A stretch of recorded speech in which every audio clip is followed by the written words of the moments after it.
নমস্কার, আরোহী নিউজে আপনাদের স্বাগত। আপনাদের সঙ্গে রয়েছি আমি স্বপন। ফাইট এগেইনস্ট করোনা এই অনুষ্ঠানে আবারও হাজির হয়েছি আমরা। একজন বিশেষজ্ঞকে আমাদের স্টুডিওয়ে হাজির করেছি।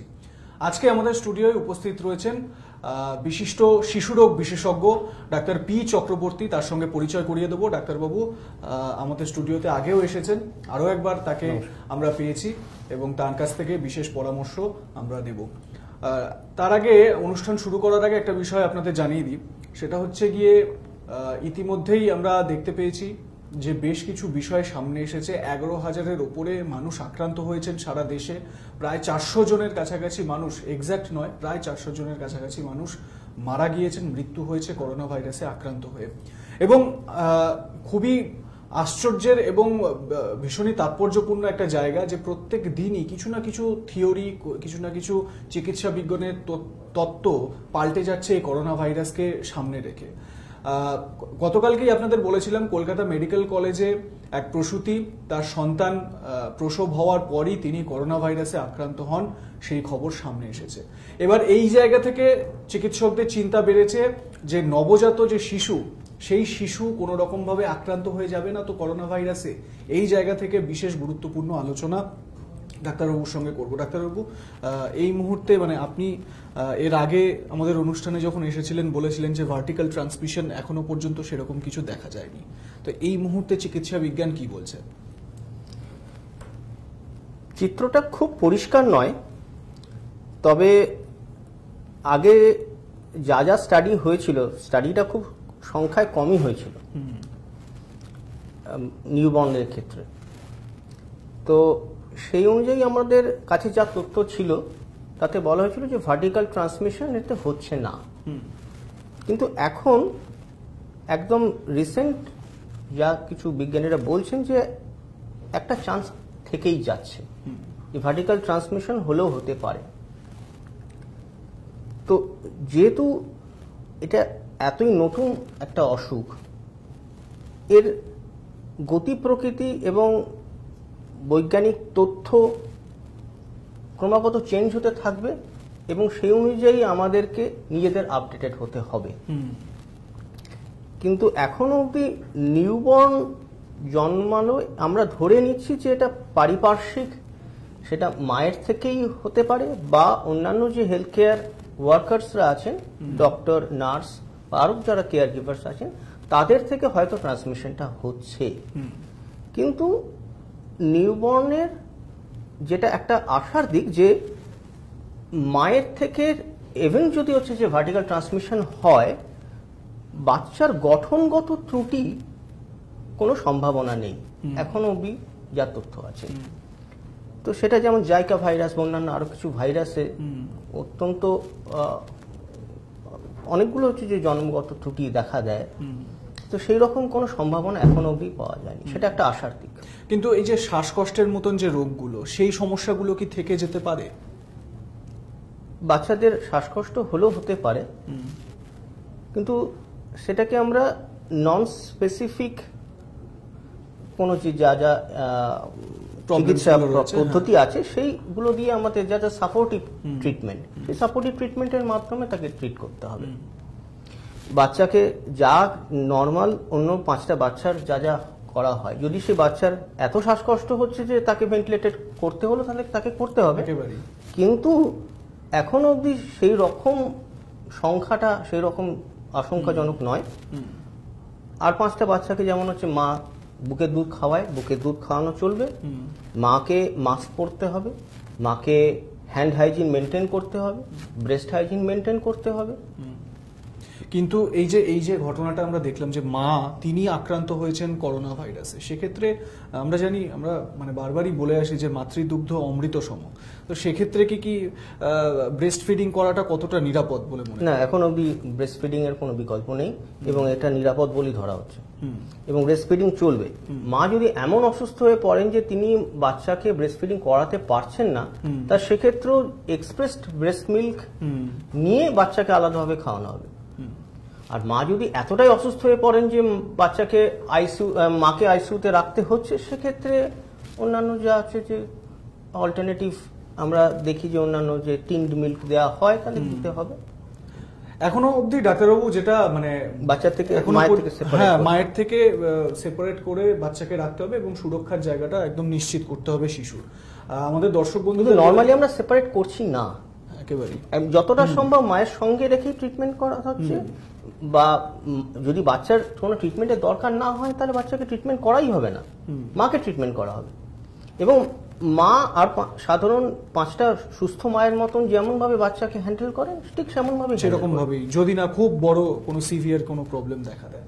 বেশ, দর্শক বন্ধুরা আপনারা আপনাদের প্রশ্ন রাখতে পারেন আমাদের এই লাইভ অনুষ্ঠানে এবং আপনাদের জিজ্ঞাসাও আপনারা ডাক্তারবাবুর কাছে জানতে পারেন। ডাক্তারবাবু, আমরা এই আলোচনাটা আগেও একটা করেছি, সেটা হচ্ছে গিয়ে এই যে শিশুদের আমরা জানি যে ইমিউনিটি পাওয়ার একটু কমই হয়, কিন্তু আমরা করোনা ভাইরাসের ক্ষেত্রে দেখছি যে শিশুদের আক্রান্ত হওয়ার যে সংখ্যাটা সেই সংখ্যাটা আশ্চর্যজনকভাবে কম, যেখানে 60 বা 60ঊর্ধ্ব ব্যক্তিরা তারা বেশি আক্রান্ত হচ্ছে। এই তত্ত্বটা এখনো পর্যন্ত কি বলছে, মানে এক সপ্তাহ আগে যে তত্ত্ব ছিল এক সপ্তাহ পরে এখন এই মুহূর্তে কি তত্ত্ব বলছে, এটা কেন হচ্ছে? এটা নিয়ে অনেকগুলো এর কারণ হতে পারে, আমরা পুরোপুরি নিশ্চিত নই। একটা হচ্ছে যে অ্যাডাল্ট লাইফের আগে বাচ্চাদের লাংসে এসি ইনহিবিটর, AC2 রিসেপ্টর অনেক কম থাকে অ্যাডাল্টের তুলনায়। আর AC2 রিসেপ্টর হচ্ছে যে এই করোনা ভাইরাসের একটা পছন্দের জায়গা, যেখান দিয়ে করোনা ভাইরাস কোষের মধ্যে প্রবেশ করে। তাহলে সেটা একটা কারণ হলেও হতে পারে। 2 নম্বর, বাচ্চারা স্বাভাবিকভাবেই বড়দের তুলনায় কম এক্সপোজড হয়, তারা বাইরে কম ঘোরে, আমাদের জীবন জীবিকার জন্য বেশি ঘুরতে হয়, তো সেটা বাচ্চারা সেইভাবে কিছুটা হচ্ছে যে ইমিউন। আর বাচ্চাদের প্রি স্কুল স্টেজ বা স্কুল গোয়িং স্টেজ থেকেই অন্যান্য অনেক বাচ্চার সঙ্গে যখন মিক্স আপ হয়, অনেক ভাইরাস দিয়ে তারা নিত্য নতুন আক্রান্ত হয়, তারা সেই ভাইরাসকে নিত্য নতুন কৌশলে তার সঙ্গে মোকাবিলা করে। এটা যে কারণেই হোক, যে এই SARS-CoV-2 ভাইরাসটা বাচ্চাদের যে ইমিউন রেসপন্সটা দেখা যাচ্ছে তার এগেনস্টে, সেটা একটা অপটিমাল রেসপন্স। কারণ অনেক অ্যাডাল্ট শুধু যে ভাইরাসের দ্বারা আক্রান্ত হয়ে ক্ষতিগ্রস্ত হচ্ছে বলে মারা যাচ্ছেন তাই নয়, তাদের যে ইমিউন রেসপন্সটা এতটা বেশি হচ্ছে তার জন্য সমস্ত অর্গান ড্যামেজ হচ্ছে, স্পেশালি লাং, তার সঙ্গে অন্যান্য অর্গান, তার জন্য তারা মারা যাচ্ছে। এটাকে ডাক্তারি ভাষায় বলা হচ্ছে সাইটোকাইন স্টর্ম। সাইটোকাইন স্টর্মের জন্য হচ্ছে যে তারা মারা যাচ্ছে। কিন্তু বাচ্চাদের এই জায়গাটা একটু স্পেসিফিক করতে চাইবো। আপনি বললেন যে ইমিউন রেসপন্সটা বেড়ে যাচ্ছে, সেটা কি করে হয় বা কেন হয়? দেখুন, প্রথম জানতে হবে যে ইমিউন রেসপন্স, ইমিউনিটির একটা সম্বন্ধে একটুখানি বলা দরকার। আমাদের শরীরে 3টে স্তরে ইমিউনিটি হয়। একটা হচ্ছে যে ব্যারিয়ার, যেমন আমাদের স্কিন ইন্টিগ্রেট, মানে স্কিনের ইন্টিগ্রেশন যদি বজায় থাকে তাহলে সেটা একটা ব্যারিয়ার হিসেবে কাজ করে। আমাদের চোখের যে জল, মুখের লালা, তাতে লাইসোজাইম বলে একটা এনজাইম থাকে, সেটা অনেক প্যাথোজেনকে আটকায়। আমাদের স্টমাকে যে অ্যাসিড থাকে সেটা অনেক প্যাথোজেনকে মেরে ফেলে। এটা ছাড়া আমাদের যে রেসপিরেটরি ট্র্যাক্টের যে এপিথেলিয়ামগুলো আছে, ইউরোজেনিটাল অর্গানের যে এপিথেলিয়ামগুলো আছে, সেটাও একটা ব্যারিয়ারে কাজ করে। এটা ছাড়া আরেকটা আছে ইনএট ইমিউনিটি। ইনএট ইমিউনিটি, ইন মানে ভেতরে, নেট মানে জন্ম থেকে যে ইমিউনিটিটা আমাদের আছে, সেটাকে আমরা বলি নন স্পেসিফিক ইমিউনিটি। এটা কি নিয়ে এই ইমিউনিটি তৈরি হয়েছে? বিভিন্ন যে শ্বেত কণিকাগুলো, লিম্ফোসাইট বাদে সেই শ্বেত কণিকাগুলো আর আরেকটা ধরনের প্রোটিন পাওয়া যায়, তাকে বলে কমপ্লিমেন্ট সিস্টেম। এক ধরনের প্রোটিন, 20 রকমের কমপ্লিমেন্ট সিস্টেম জেনারেলি মানুষের শরীরে থাকে, সেগুলো ইনেট ইমিউনিটিতে কাজে লাগে, যেগুলো কোনো প্যাথোজেন এলেই, কোনো ভাইরাস হোক ব্যাকটেরিয়া হোক, তাকে আইডেন্টিফাই করে তাকে মেরে ফেলে। তারপরের স্তরের যে ইমিউনিটি, সেটা হচ্ছে যে মোর স্পেসিফিক ইমিউনিটি। এটা কোনো একটা প্যাথোজেনকে আইডেন্টিফাই করে, তাকে মনে রাখে, তার এগেনস্টে অ্যান্টিবডি তৈরি করে, এবং ফিউচারে আবার সেই আক্রমণ হলে, সেই জীবাণু তাকে আক্রমণ করতে এলে সে অ্যান্টিবডি প্রডিউস করে মানে সেই তাকে মেরে ফেলে। সমগোত্রীয় যদি জীবাণু আক্রমণ করে। আচ্ছা, কিন্তু এটা এই নয় যে এটা ওয়াটার টাইট কম্পার্টমেন্ট নয়, যে ইনেট ইমিউনিটির সঙ্গে স্পেসিফিক ইমিউনিটি কিন্তু ক্রমাগত একটা তথ্য আদান প্রদান চলে, একজন আরেকজনকে হেল্প করে। এই কোভিড-19টি ওই ভাইরাসটার জন্যে কিন্তু কোনো মেমোরি কাজ করে না, কারণ এটা সম্পূর্ণ নতুন ভাইরাস, যে কারণে এখানে ওই ইনেট ইমিউনিটিটাই আমাদের কাজে লাগে। অনেকে ব্যারিয়ার ইমিউনিটিটাকে ইনেট ইমিউনিটি হিসেবেই ধরে, কিন্তু আমি সুবিধার জন্য আমি এরকম ত্রিস্তরে হচ্ছে যে ভাগ করলাম।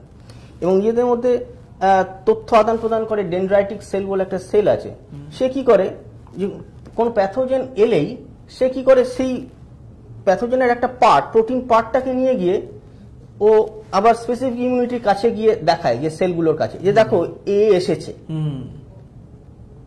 সঙ্গে সঙ্গে সে আবার অ্যান্টিবডি তৈরি করে। যদি তার কাছে মেমোরি থাকে যে হচ্ছে যে এরকম হচ্ছে, সেই অ্যান্টিবডিটা প্রোডাকশনটা অনেক বেশি লেভেলে হয়।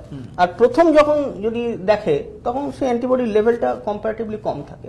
জিনিসটা একটু জটিল, আমি যতটা পারলাম একটু সহজ করে বলার চেষ্টা করি। গল্পের আকারে খুব সুন্দরভাবে ডাক্তারবাবু আপনি বোঝালেন, এবং সেই জায়গা থেকে বেশ গুরুত্বপূর্ণ বেশ কিছু জায়গা ডাক্তারবাবু তুলে ধরলেন। এখানে আমাদের ইনেট ইমিউনিটিটার উপরে ভরসা করতে হবে, ইনেট ইমিউনিটি যতটা সম্ভব স্ট্রং করতে হবে। তাহলে আমাদের যে যে অভ্যাসগুলো করলে আমাদের শরীর ভালো থাকে, আমাদের ইমিউনিটি বুস্ট হয়, তাহলে সেই সেই জিনিসগুলো করতে হবে। ইতিমধ্যেই কেন্দ্রীয় আয়ুষ মন্ত্রকের তরফ থেকে বিভিন্ন অ্যাডভাইজারি জারি করা হয়েছে, বিভিন্ন ভেষজ কাড়া সেগুলো সেবন করতে বলা হচ্ছে। তো এটা তো একটা ভেষজ একটা দিক, এবং অ্যালোপ্যাথি যে ট্রিটমেন্ট, সেই ট্রিটমেন্টে ইমিউনিটি বুস্ট করতে পারে এমন কি মেডিসিন আছে যেগুলো কাজে লাগতে পারে? এখানে কোনো মেডিসিন দিয়ে ইমিউনিটি বুস্টের প্রসঙ্গে না গিয়ে আমি বলবো যে বেশ কিছু অভ্যাস যেগুলো আমাদের ইমিউন সিস্টেমের পক্ষে ক্ষতিকারক, সেইগুলো যেন মানুষ না করে, কারণ সেটা করলেই অনেকখানি আমাদের ইমিউন বুস্ট আপ হবে। এক, আমরা যদি খুব কম ঘুমোই আমাদের ইমিউন সিস্টেম ক্ষতিগ্রস্ত হবে। আমরা যদি অ্যালকোহল খাই, স্মোক করি, এক্সারসাইজ না করি, অত্যধিক পরিমাণে হচ্ছে যে জাঙ্ক ফুড খাই, চিনি জাতীয় খাবার বেশি খাই, তাহলে আমাদের ইমিউন সিস্টেম কিন্তু ক্ষতিগ্রস্ত হয়, দুর্বল হয়ে পড়ে। আরেকটা যেটা হচ্ছে, আমরা যদি অত্যধিক বেশি দুশ্চিন্তাগ্রস্ত হই, আমাদের মনে যদি কোনো আনন্দ না থাকে, সেটাও একটা। আরেকটা হচ্ছে যে আমরা যদি নিজেরা খুব একলা হয়ে পড়ি। অনেকেই দেখবেন যে বৃদ্ধ বয়সে যারা কিন্তু অনেক মানুষের সঙ্গে কানেকশন বজায় রেখে চলেছেন, কোনো গঠনমূলক কোনো কাজ করে চলেছেন, তাদের শরীর কিন্তু ভালো থাকে। শরীর এবং মন দুটি ইন্টারলিঙ্কড একেবারে। এবং এই জায়গা থেকে যখন আমরা শারীরিক সক্ষমতার কথা বলছি, এবং এই জায়গা থেকেই খুব গুরুত্বপূর্ণ হয়ে উঠছে শিশু মনের বিকাশ এবং মনস্তাত্ত্বিক যে দিকটা। লকডাউন চলছে, প্রধানমন্ত্রী গতকালকেই আরো 19 দিনের লকডাউনের ঘোষণা করেছেন। লম্বা একটা বাড়িতে থাকার একটা মানে একলা থাকার একটা জায়গা তৈরি হয়ে গিয়েছে। তো এক্ষেত্রে বাচ্চাদের মনস্তাত্ত্বিক দিকটা কিভাবে গড়ে উঠতে পারে, এটা যদি একটু আমাদের দর্শকদের বোঝায়। দেখুন, সারা পৃথিবীতে এখন কম বেশি 1.25 বিলিয়ন শিশু গৃহবন্দী। তারা অত্যন্ত উদ্বেগের মধ্যে আছে, কারণ পরিবারের অন্যান্য যারা বয়োজ্যেষ্ঠ ব্যক্তি তারা উদ্বেগের মধ্যে আছে। তো এই উদ্বেগ স্বাভাবিক, কিন্তু উদ্বেগের জন্য আমাদের কি কি ক্ষতি হচ্ছে আর কি কি উপকার হচ্ছে। সামান্য পরিমাণ উদ্বেগ বা অ্যাংজাইটি আমাদের কিন্তু আমাদেরকে বুস্ট করে, আমাদের কোনো কিছু গঠনমূলক কাজের জন্য বুস্ট করে। ডাক্তারবাবু, একটু আপনাকে বিরত করব এখানে। আমাদের এই লাইভ অনুষ্ঠানে দুজন প্রশ্ন করেছেন, একটু প্রশ্নগুলো নিয়ে নিই তাদের। একজন প্রশ্ন করছেন, ওনার বাচ্চা বাড়িতে থাকতে থাকতে একেবারে খিটখিটে হয়ে যাচ্ছে, খাবার দাবার কিছু খেতে চাইছে না। আর একজন প্রশ্ন করছেন যে তার ছেলের 14 বছর বয়স, বাড়িতে আছে কিন্তু খাবার দাবার কিছু হজম হচ্ছে না। এবারে কি সাজেশন দেবেন আপনি? এই প্রসঙ্গে আমি বলবো যে তারা অনেকে খেতে চাইছে না, একটা কারণ হচ্ছে যে তাদের ফিজিক্যাল অ্যাক্টিভিটি হয়তো কম হচ্ছে, একটা কারণ হতে পারে। তো সেক্ষেত্রে যদি সম্ভব হয়, যদি এরকম সুবিধা থাকে যে তাদের উপরে খোলা ছাদ আছে, তাহলে ছাদে একটু দৌড়দৌড়ি করান, কিছু অ্যাক্টিভিটিস আছে, যেমন হচ্ছে যে ডান্স, কোনো মিউজিক চালিয়ে তাকে ডান্স করান, এবং তার মনে যে উদ্বেগ সেটাকে আইডেন্টিফাই করুন, তার সঙ্গে সহমত পোষণ করুন যে না, এটা একটা প্রবলেম, আমি বুঝতে পারছি তোমার অসুবিধা হচ্ছে। আরেকটা কারণ হয় যেটা হচ্ছে যে তারা ঠিক সময়ে পটি করতে যাচ্ছে কিনা। যদি প্রতিদিন হচ্ছে যে বাবল ওপেন না করে তাহলে কিন্তু অনেক সময় হচ্ছে যে খিদে কমে যায়, সেটা একটা দিক। আরো একটা দিক হতে পারে তারা কোনো কিছু ভয় পেয়ে আছে, সেই ভয়টার জন্য তারা কিন্তু খেতে চাইছে না, এরকম হলেও হতে পারে। আর এদিকে খিটখিটে স্বভাব, খিটখিটে স্বভাবের একটা বড় কারণ এক হচ্ছে তাদের, দেখুন যে আমি সব ওইগুলোর মধ্যে আসবো এক একটা, তাহলে ওনারা এই প্রশ্নের উত্তর পেয়ে যাবেন। বেশ, আমরা তাহলে এই প্রশ্নের উত্তর নেব একটা ছোট্ট বিরতির পর। কোথাও যাবেন না আপনারা, সঙ্গে থাকুন। ট্যালেন্টও রয়েছে সঙ্গে, কেরিয়ার নিয়ে চিন্তা নয়, এখন শুধু মানব সরকারি বিধিনিষেধ, নেব পরিষ্কার থাকার অঙ্গীকার। ঘরে থেকে আমরা সকলে মিলে করোনাকে হারাবো এবার। Find your way, proves amidst the maze of competition. Asta Global is a house of web developer specialists who are known for their dexterous strategizing skills that have led many companies acquire a spot on the global map.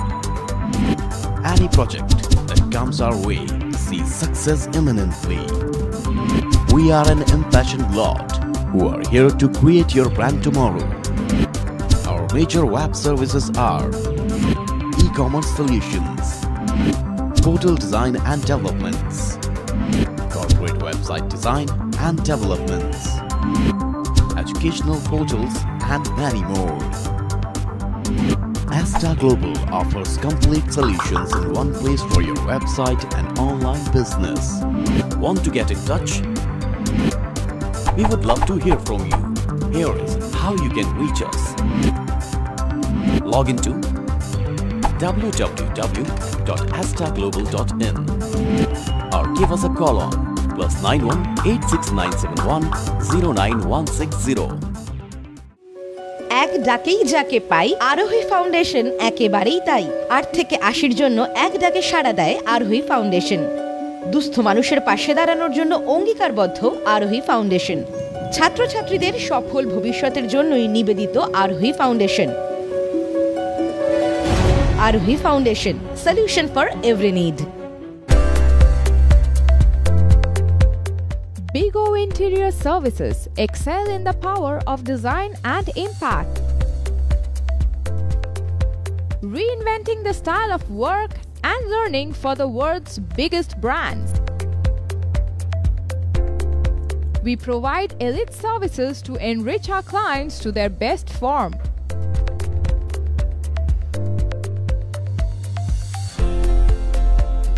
Bigo Interior Services. Your success is our priority. We are Bigo!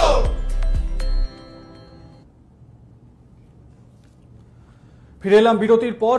ডাক্তারবাবুর সঙ্গে আলোচনা করছিলাম যে বাচ্চাদের এই শিশু মনের বিকাশটা কিভাবে ঘটবে, বিশেষত সেই একটা সময় যেই সময় পুরো দেশ ঘরবন্দি, বাবা মায়েরা তারা এবং এই ঘরবন্দি দশাতে তাদেরও একেবারে একটা অস্বস্তিকর একটা পরিবেশের মধ্যে থাকতে হচ্ছে, অস্বস্তিকর একটা সময়ের মধ্যে থাকতে হচ্ছে। কিন্তু মাথায় রাখতে হবে যে এই অস্বস্তিকর পরিবেশের মধ্যেও নতুন কিছু করে ওঠার একটা কিন্তু অবসর রয়েছে, একটা নতুন ভাবনা চিন্তা গড়ে তোলা, এবং সেই জায়গা থেকে শিশুদেরও কিভাবে ক্রিয়েটিভ করে তুলতে পারেন সেটাও একটা ভাবনা চিন্তার সময় এসে গিয়েছে এই মুহূর্তে।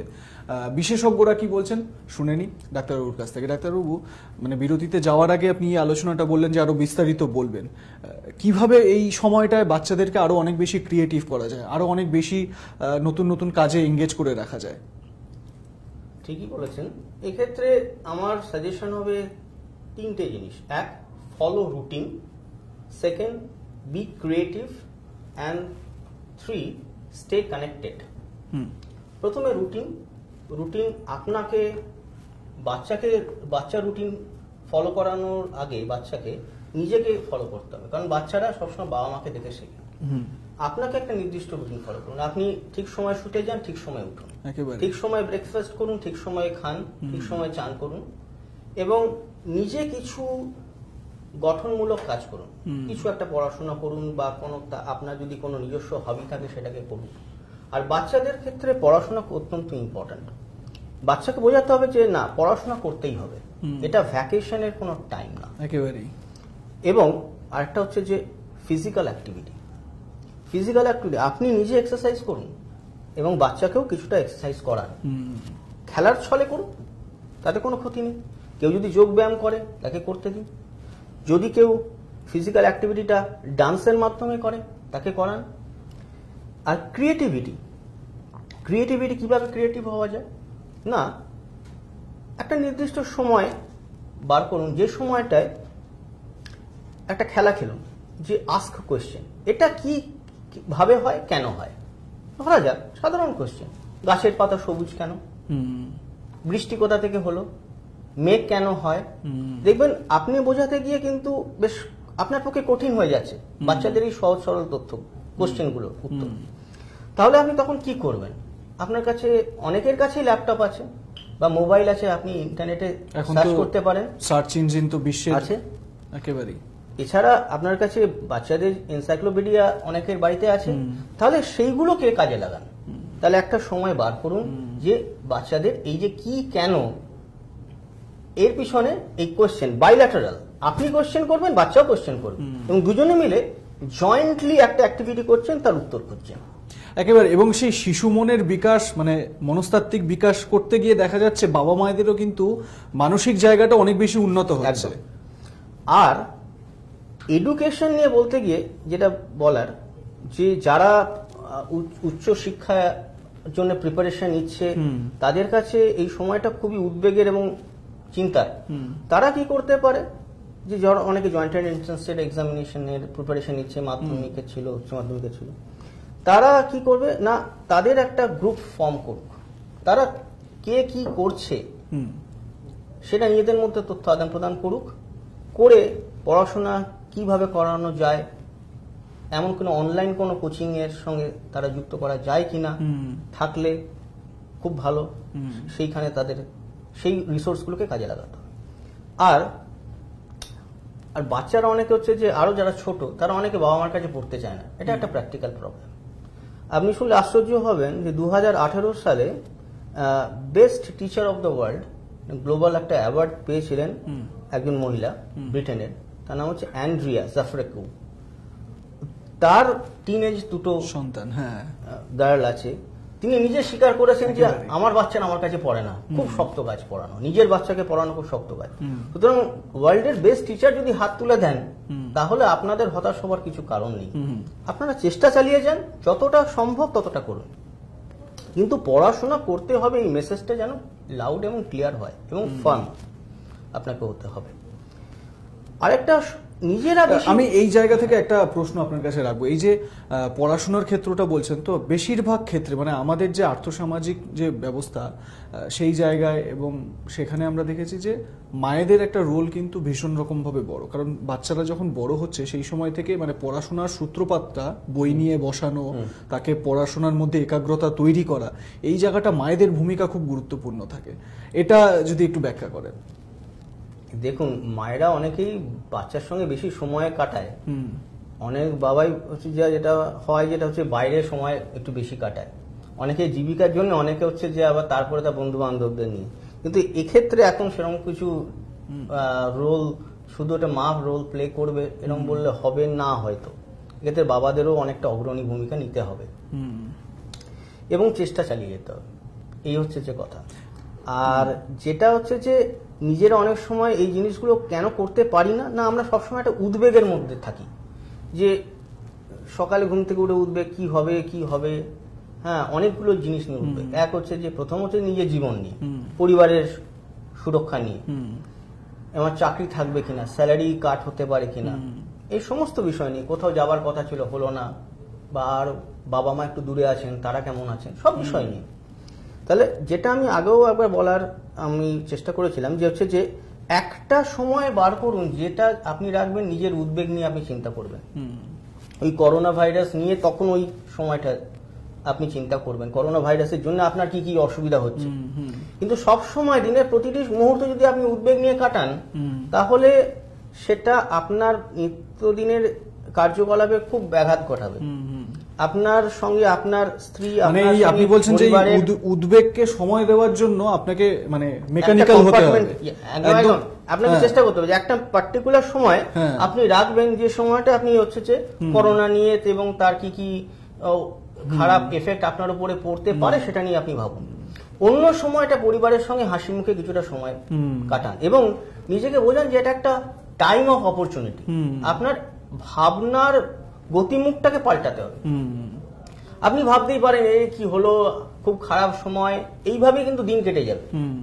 কিন্তু আপনি যদি ভাবেন না যে আগে পরিবারের পিছনে সময় দিতে পারতাম না, বাড়িতে বেশি সময় দিতে পারতাম না, এখন কিন্তু আমার কাছে অ্যাম্পল অপরচুনিটি, আমি করব, আমি গঠনমূলক কিছু কাজ করব, তাহলে দেখবেন এই সময়টা অতটা দুঃসহ বলে মনে হবে না।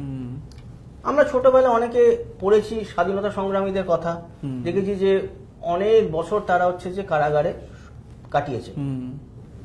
তার থেকে কিছুটা যদি ইন্সপিরেশন ড্র করা যায় তাকে কাজে লাগাতে হবে। যারা টিনেজ ছেলে মেয়ে আছে তাদেরকে সেই ব্যাপারে বোঝাতে হবে। আর নিজে যদি ভালো করে বোঝা যায় তবে কিন্তু অন্যকে ভালো বোঝানো যায় একেবারেই। সেটাই আমার মনে হয় যে পারিবারিক দিকে মানে পরিবারের মধ্যে এটা খুব গুরুত্বপূর্ণ যে বাবা মায়েদের নিজেদের উদ্বেগটাকে অন্তত যাতে সন্তানের ওপর তার কোনো প্রভাব না পড়ে সেইটা ভীষণভাবে খেয়াল রাখতে হবে। উদ্বেগ থাকবে, সমস্যা থাকবে, সেই সমস্যাটাকে আপনার সন্তান অবধি আসতে দেবেন না, এইটা ভীষণ রকম ভাবে মাথায় রাখাটা জরুরি।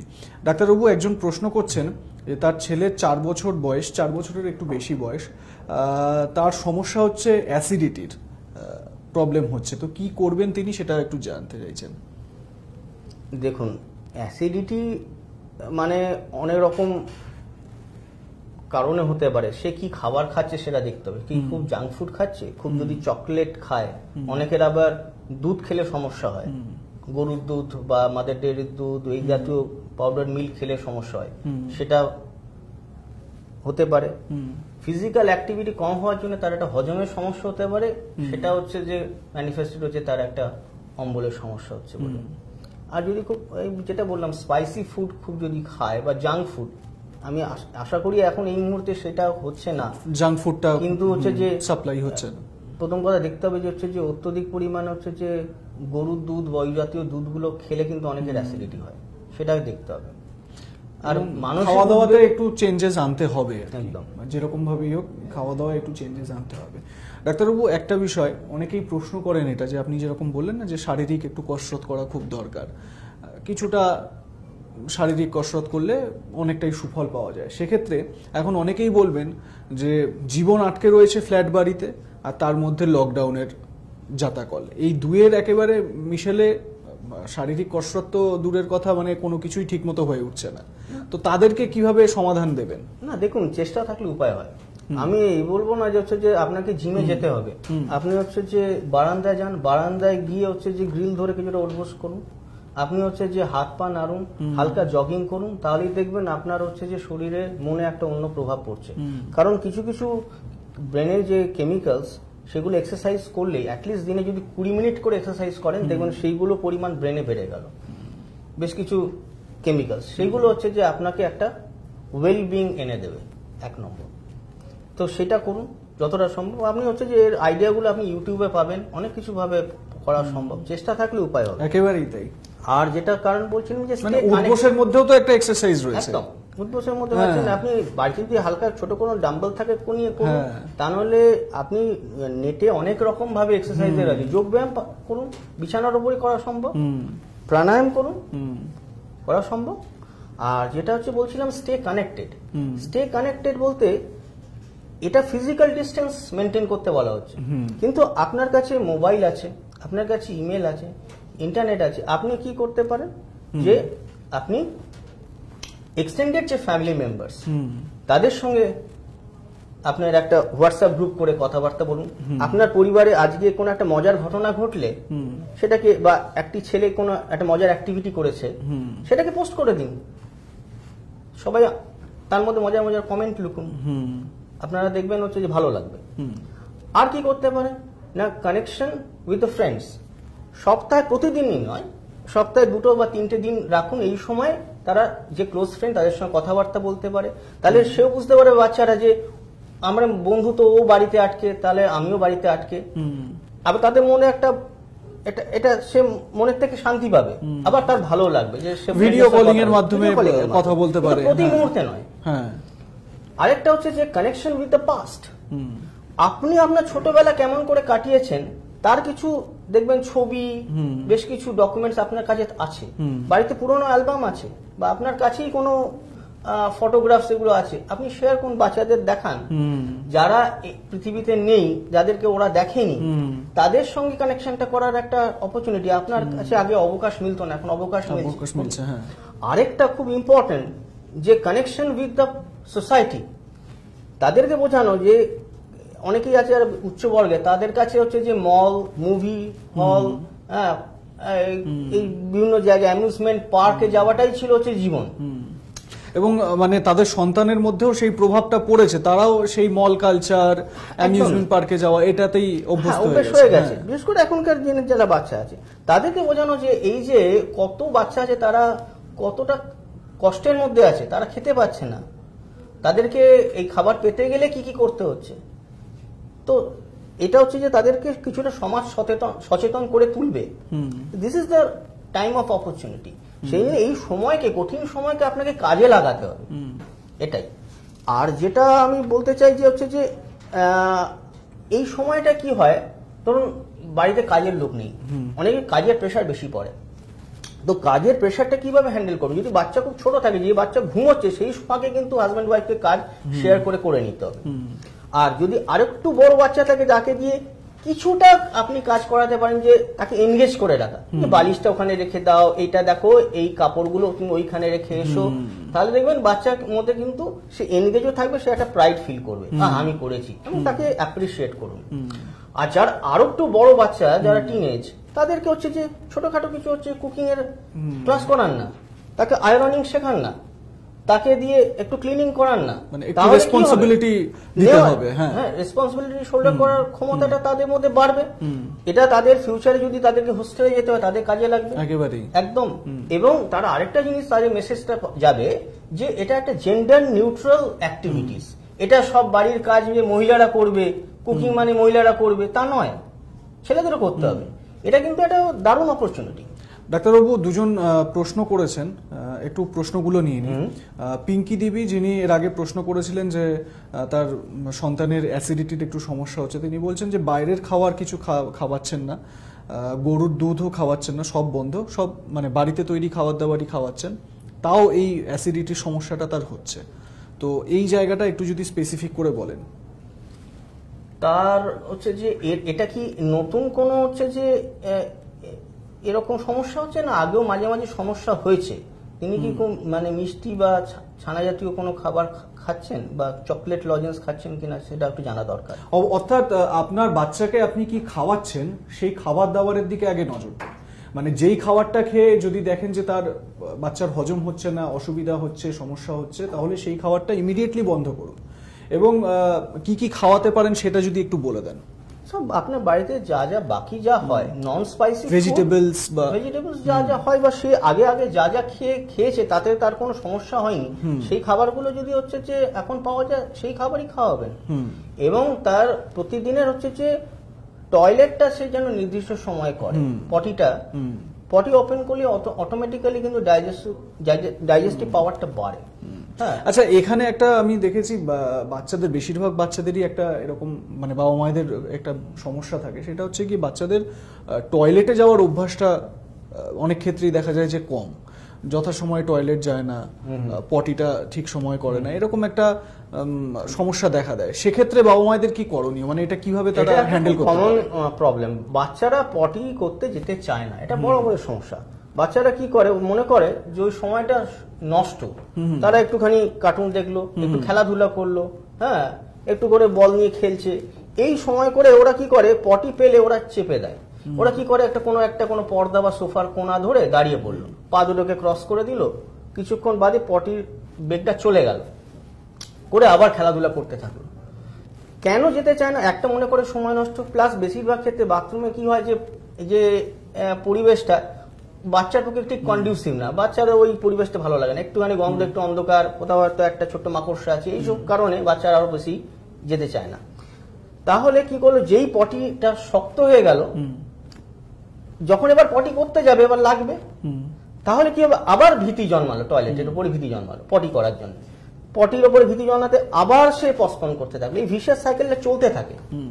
তো তার জন্য যেটা করতে হবে যে বাচ্চাকে প্রতিদিন একই সময়ে পারলে 2 বার খাবার পরে একটা বেগ আসে, যেটা বাচ্চাদের একটুখানি বেশি হয়, একটা ব্রেস্ট চাইল্ডিং মুভমেন্টটা বেশি হয়।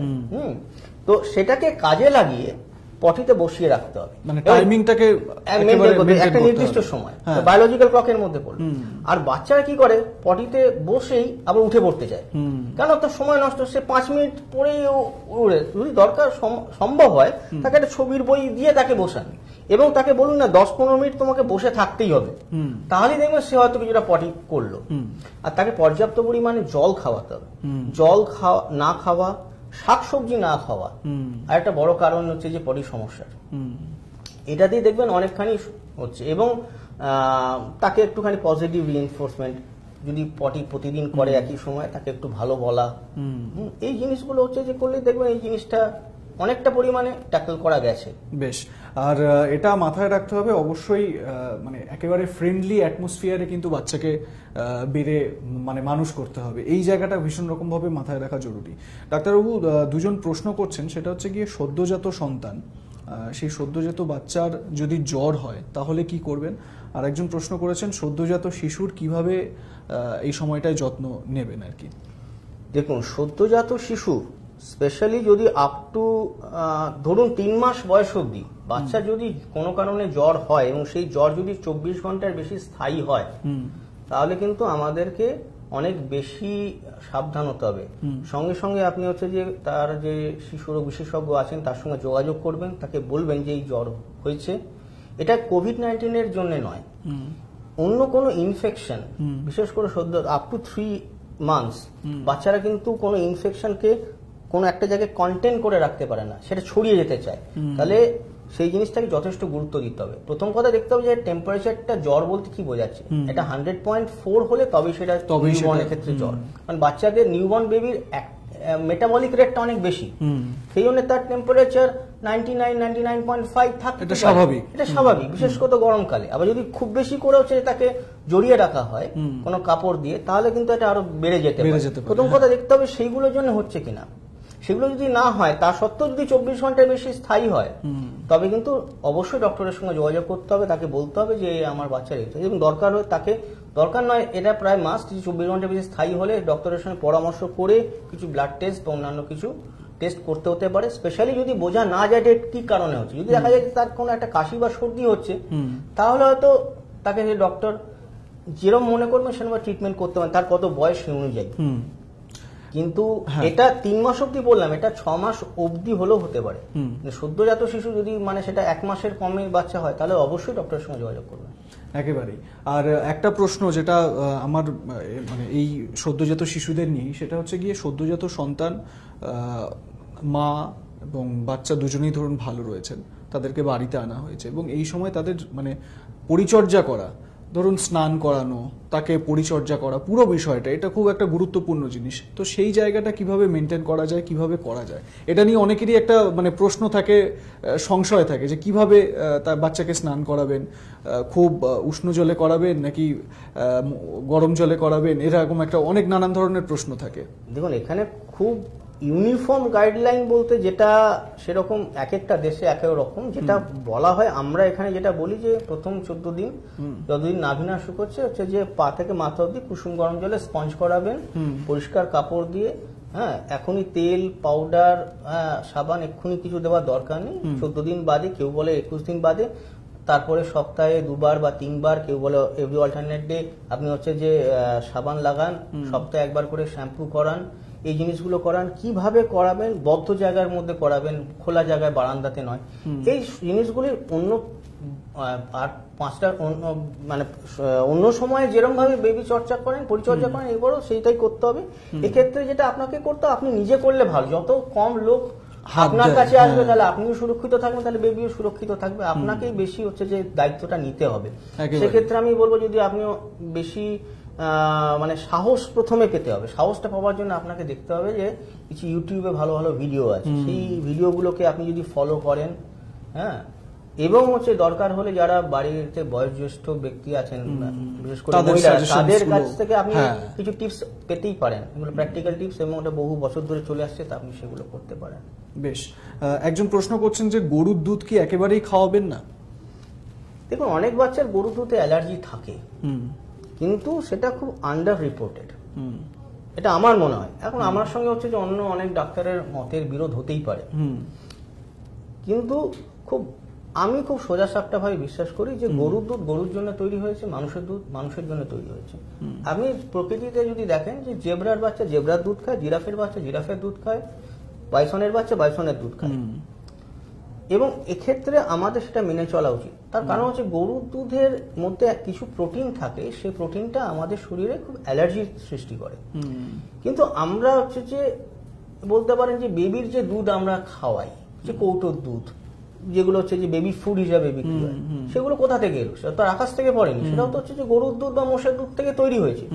কিন্তু সেটাকে তারা একটা প্রসেসের মধ্যে দিয়ে গিয়ে অনেকটা হিউম্যান লাইক মিল্ক তৈরি করছে। তাদের এই অ্যালার্জেন কোয়ান্টিটিটা তারা অনেকটা কমিয়ে দিয়েছে, সেই জন্যে সেটা অনেকটা কম পরিমাণ আমাদের অ্যালার্জি তৈরি করছে। কিন্তু গরুর দুধ থেকে অ্যালার্জি হওয়ার চান্স অনেকের থাকে, কিন্তু আমরা প্রথমে সেটা সাসপেক্ট করি না। আমরা ভাবি যে হচ্ছে যে না ঠিকই আছে, এটা হচ্ছে যে সর্দি কাশি হচ্ছে, এটা ভাইরাস থেকে হচ্ছে, এটা ডাস্ট থেকে হচ্ছে, এটা এই থেকে হচ্ছে। কিন্তু অনেকগুলো ক্ষেত্রেই দেখা যায় যে অনেক সময় গরুর দুধ কিন্তু হচ্ছে যে এই জিনিসটা করে।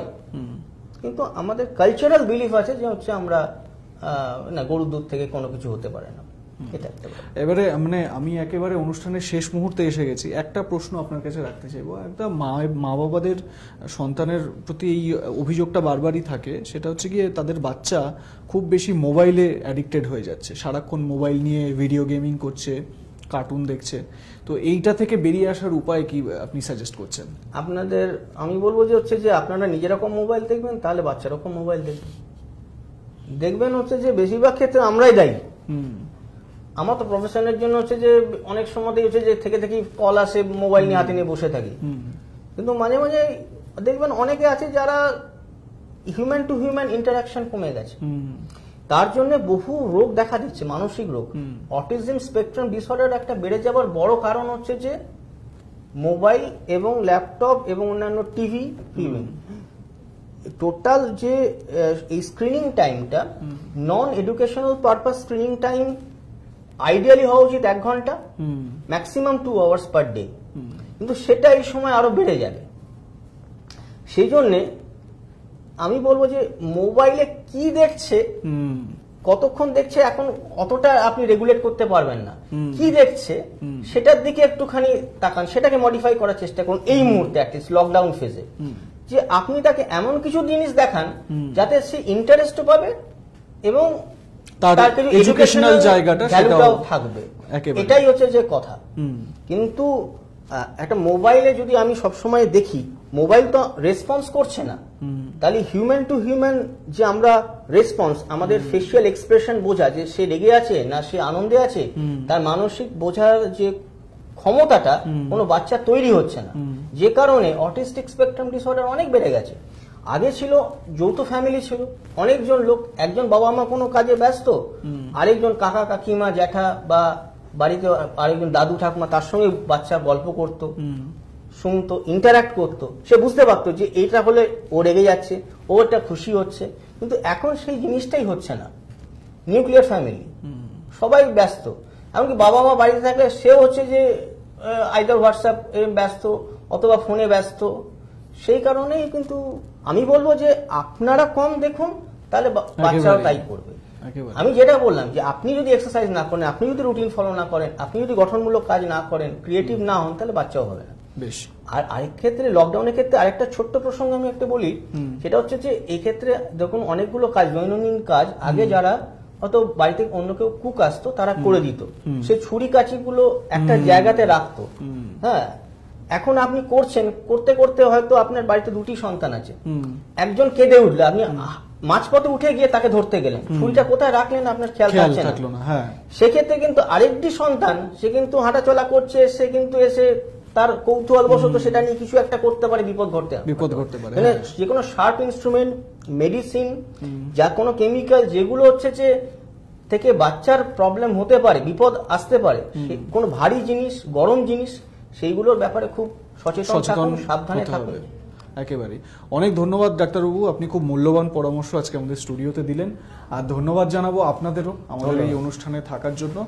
বারবার বলছি, সাবধান থাকুন, সচেতন থাকুন, আর এই লকডাউনের যে সময়টা, সেই লকডাউনের পিরিয়ডটাকে মেনে চলুন, বাড়ির ভেতরেই থাকুন, খুব দরকার না হলে, একদম ইমার্জেন্সি না হলে বাড়ির বাইরে বেরোবেন না। নমস্কার, ধন্যবাদ।